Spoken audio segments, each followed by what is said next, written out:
Before I start this speech, I would like to thank everyone for helping playing this party. So it's a very special day for my mom and dad, and I'd like to say a few words about them and the life they've shared together. Everyone here knows them well, but I thought I'd start a little bit about their background. So let's start down the memory lane. My mom had a very interesting childhood. She lived in Mumbai. This is a time when she ran away when she was 2 years old.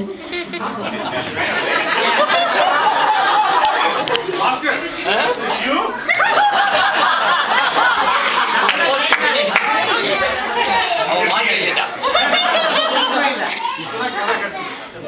One day, my ayah took my mom to the tailor shop. He apparently loved to go there. He was talking to a tailor and having the time of his life. On the other hand, my mom was walking around bored to death. She couldn't think of anything to do. She went to the bus stop and was playing with the tire. Then an uncle came down, and guess what he saw? A little girl playing, and he was frightened. "Whose daughter is this?" he asked aloud. No one responded, so he went to the police station and dropped her off. Meanwhile, my ayah finished talking. He turned around and couldn't find my mother. He went ballistic. He immediately went home and told ayah. When she heard the news, she was freaked out. They called the police and asked them if their daughter was there. Luckily, the officer said that she was in the room. They went there and opened the door. Now here comes the twist. She wasn't there. They were terrified. They looked all over the room, and they finally spotted her on the window, climbing behind the curtains. From that point on, my ayah never trusted my ayah to keep the kids.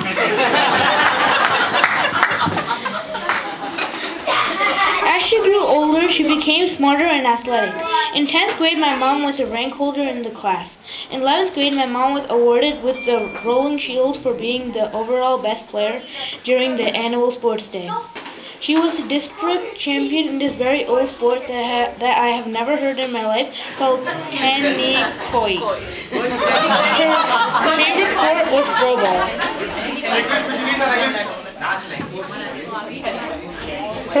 Her favorite sport was throwball.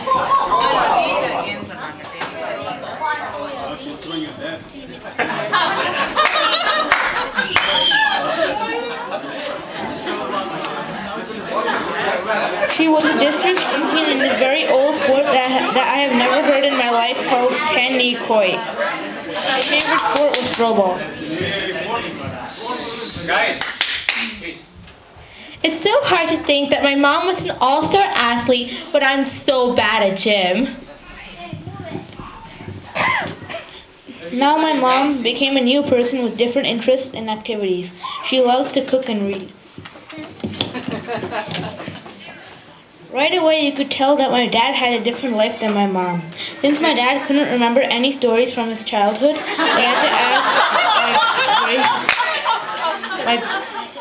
I had to ask my great-grandma and my dad's brother.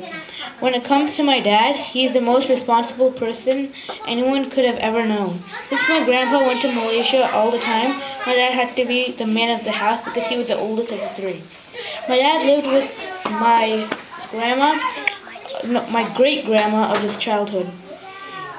So what she told me was that whenever she made Indian snacks, he would always help her no matter how much homework he had or how many tests he had to study for.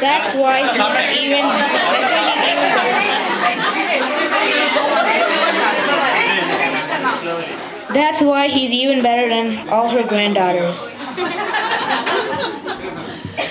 Some other story that Sundarappa told me was that when they were kids, they lived in a place called Puttakotte. One day, they saw rats in their house, and my appada went crazy. So my dad and his brothers had a competition. Whoever chased the most rats out of the house wins. Guess who won? My dad. Great job, Dad. I'm so glad to have him around just in case there are any rats lying around.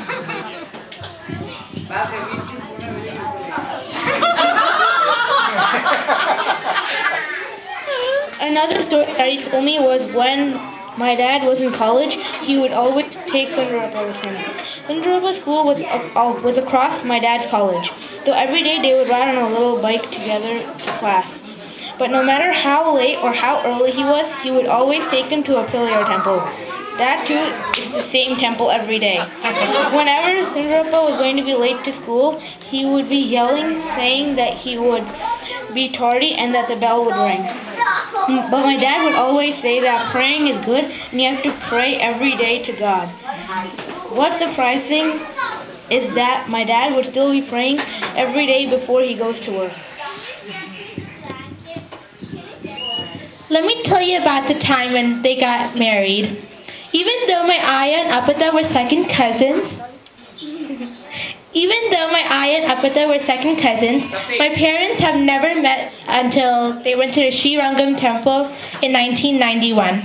What my mom remembered the most was that they both wore pink. That's why pink is my mom's favorite color.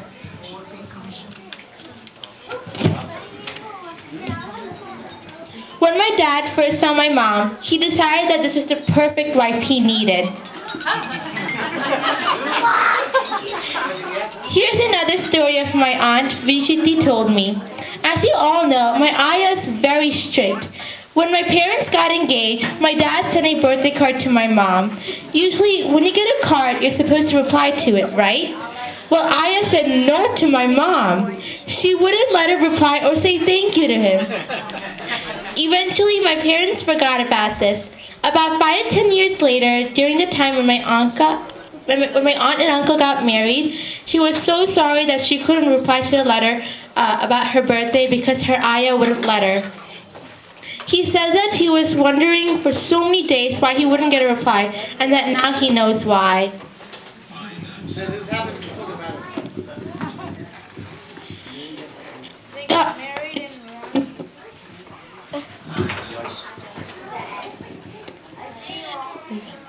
They got married in Rangiam on July 2nd, 1991.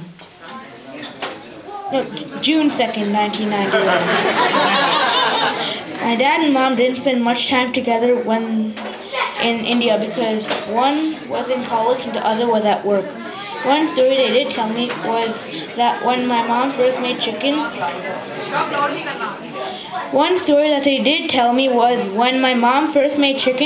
my dad was so happy to try it. He took one look at it and said, "Is this canned jackfruit?"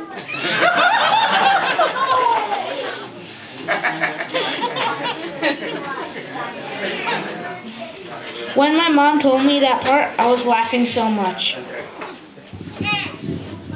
They had a wonderful life in India, but it was time to pack their bags and come to America. My dad came here on February 1996. He told me that he came to Boston without a jacket. I'm sure you guys all know how frigid it is in Boston in the winter. It's no wonder that he didn't get frozen up. 7 months later, when my mom came to the U.S., she brought Italy with her, but never ate it during the flight. When she was about to throw the disgusting thing away, my dad said, "Please, I beg you, don't throw it away. I didn't have it for so many months."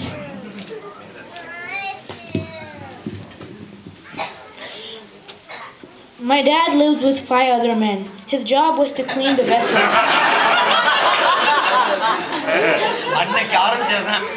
And you won't believe that he still does it after here. When my mom first learned to drive, my dad was her teacher. While she was driving, my dad asked her to put the brake. But by accident, she pushed the accelerator and she drove straight ahead and ran into a bush. Let's fast forward to the time when my mom was pregnant with Krish.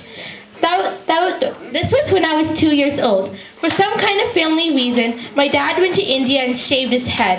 When he came back, I took one look at him and started crying so much. And that's it. I didn't go anywhere near him for 2 whole months. When my brother was born in the night, he would be sleeping peacefully in the nursery room. Guess who would be sleeping with my mommy? Me!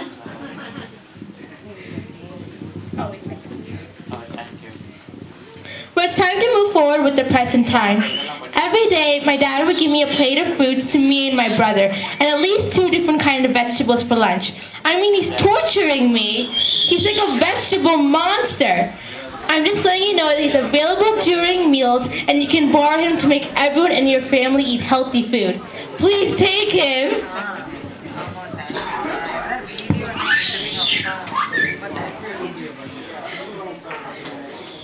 In conclusion, we are all a very happy family. I am so proud to have such wonderful parents, and I can't wait to have tremendous amount of fun in the future. Congratulations and have a very happy 20th and many more to come.